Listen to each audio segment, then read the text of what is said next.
শিক্ষামন্ত্রী যে বক্তব্য গলায় দিয়েছে, এই ভাষাটা আসলেই অত্যন্ত দুঃখজনক।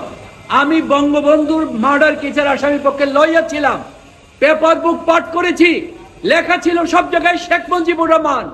আমি তার সাথে যুক্ত করেছি বঙ্গবন্ধু, তারপরে বলেছি শেখ মুজিবুর রহমান। কারণ একজন জাতির পিতা যিনি 40 বছর সংগ্রামী জীবনে 10 বছর জেল খেটেছেন, আমার মতো একজন ব্যক্তি তাকে খুঁটো করে দেখতে পান। আজকে শিক্ষামন্ত্রী যেই ভাষায় ডক্টর ইউনূসকে প্রতারক বলে এবং যেইভাবে কথাটা বলেছেন, এটা এই জাতির জন্য আগামী 100 বছরের মধ্যে কেউ নোবেল পুরস্কার পাবে কিনা জানি না।